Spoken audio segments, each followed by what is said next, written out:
오늘은 제3장입니다. 강요보다는 권유를 얘기하고 있네요. 피해야 할 것 첫 번째로 획일적 애자일의 적용을 이야기하고 있습니다. 이는 상당히 위험한 행동인데 조직 상황은 제각각이기 때문입니다. 그럼 상황에 따라 다르게 적용해야 하는데 여기에는 어떤 변수들이 작용할까요? 변수로는 사람, 제품, 프로세스, 기술, 도구 등이 있고 사람 변수가 영향이 제일 크며 도구 변수가 영향이 제일 적습니다. 상황은 세 가지 기준이 있습니다. 바로 애자일 확장, 문화, 혁신대의 진화입니다. 먼저 애자일 확장입니다.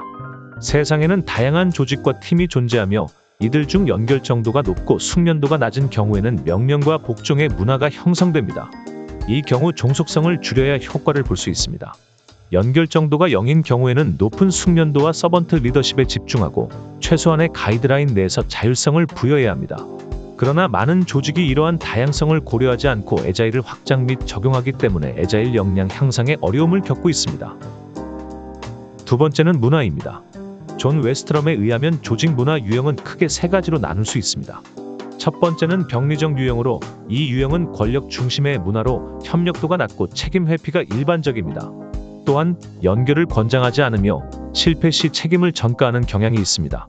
참신한 아이디어는 오히려 파기되는 경우가 많습니다. 두 번째는 관료적 유형입니다. 이 유형은 역할 중심의 문화로 협력도는 중간 수준이며 책임 범위가 좁습니다. 연결은 허용되지만 실패 시 처벌이 따릅니다. 참신한 아이디어는 문제로 여겨질 수 있습니다. 마지막으로 생성적 유형이 있습니다. 이 유형은 성과 지향적이며 협력도가 높고 위험을 공유하는 문화를 가지고 있습니다. 연결을 적극적으로 권장하며 실패 시 조사를 통해 원인을 분석합니다. 참신한 아이디어는 실제로 구현되는 경우가 많습니다. 이렇게 세 가지 유형은 각기 다른 특징을 가지고 있으며 조직의 문화와 운영 방식에 커다란 영향을 미칩니다. 병리적 및 관료적 유형은 혁신적 변화의 성공 가능성이 낮아 점진적 변화가 필요합니다.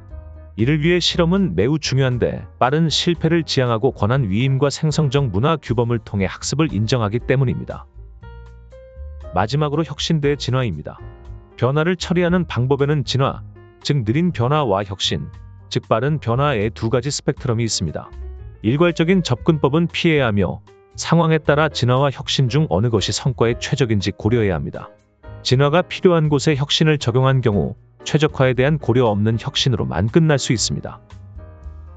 마틴 파울러는 팀의 프로세스를 강요하는 것이 애자일 원칙과 정반대라고 말합니다. 그는 팀이 스스로 프로세스를 선택하고 선택한 프로세스가 그들의 작업 상황 및 사람들과 잘 맞아야 한다고 주장합니다. 외부에서 애자일 프로세스를 강제하는 것은 팀의 자기 결정 능력을 줄이며 애자일 사고의 핵심과 완전히 반대 방향으로 가게 만든다고 합니다. 또한 마틴 파울러는 우리가 직면해 있는 과제가 가짜 애자일 즉 이름만 애자일인 경우를 다루는 일이라고 지적합니다. 이런 경우에는 실제 가치가 제대로 발현되지 않습니다. 이런 강제화된 프로세스가 필수적 규범 사례가 된다면 다음과 같은 문제가 있습니다. 이는 애자일 역량 향상을 위한 애자일이 아닙니다. 그리고 외적 동기가 더 큰 작용을 하고 있으며 대리인 상태를 유발합니다. 이는 과거 명령 및 통제에 익숙한 리더들이 흔히 적용하는 방식입니다. 이를 위해 여러분들은 자신만의 보이스를 가져야 하는데 보이스의 의미는 각각 V는 가치와 원칙, O는 성과와 목적, I는 의도 기반 리더십, C는 코칭과 지원, E는 실험을 의미합니다. 이제부터 각 요소들을 하나씩 살펴보도록 하겠습니다. 먼저 가치와 원칙입니다. 가치는 한 조직에서 행동에 대한 가이드 역할을 합니다. 아마존의 경우 고객 만족, 오너십, 크게 생각하기 등 14가지 리더십 원칙을 가지고 있습니다. 그리고 이를 통해 모든 결정이 이루어집니다. 결정을 할 때에는 반복적으로 소통을 해야 합니다. 여러분들이 충분히 소통했다고 생각했다면 실제 이는 필요한 소통의 3분의 1밖에 안 한 것입니다. 이런 가치를 그럼 어디에서 참조해야 할까요?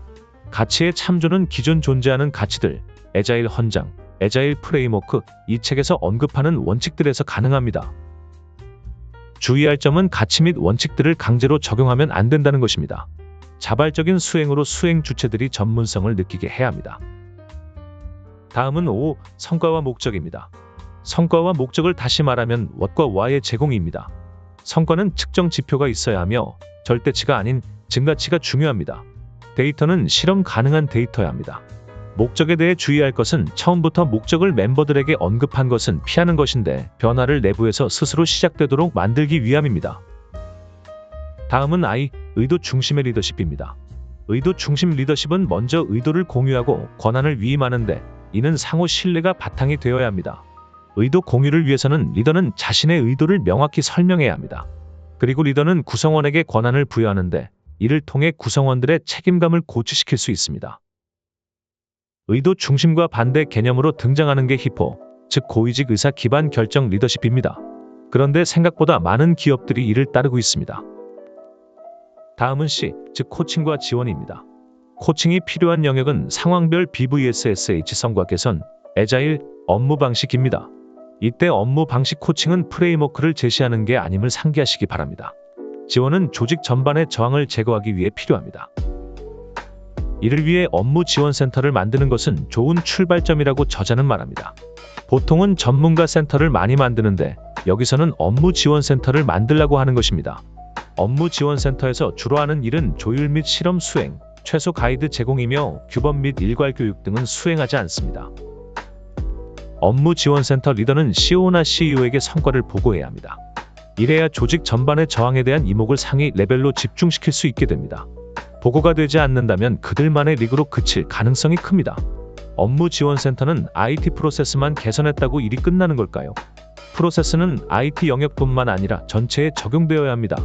이를 위해 지원센터의 리더는 다른 영역의 인력 수급 문제, 후원 문제 등을 해결해야 합니다. 다음은 실험입니다.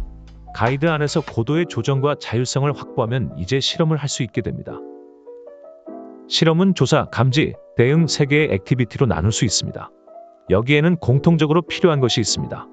바로 절박함입니다. 실험을 위해 댄 터우스트 노스는 시각화, 안정화, 최적화가 필요하다고 말합니다. 이를 하나하나 보도록 할까요? 시각화는 업무가 어떻게 흐르는지, 얼마나 업무가 머물고 있는지를 파악하는 것입니다. 이때 시간 백분율로 표시되는 흐름의 효율도 같이 이해해야 합니다. 전통적 조직에서는 흐름 효율이 10% 미만이 대부분이었습니다. 워크 인 프로그레스, 즉 WIP에 너무 많은 흐름이 몰리지 않도록 제한을 두어야 합니다. 도로에 차가 많으면 막히기 마련이며 제한을 걸어야 썰물의 바위가 드러나듯 숨겨진 리드 타임 부분을 찾을 수 있습니다. 최적화를 위해서는 실험이 수행되어야 합니다. 실험 단계에서 실험 및 감지를 하고 성과를 측정하여 긍정적이면 사례를 더 발전시키고 부정적이면 실험의 방향을 바꾸거나 줄여가야 합니다.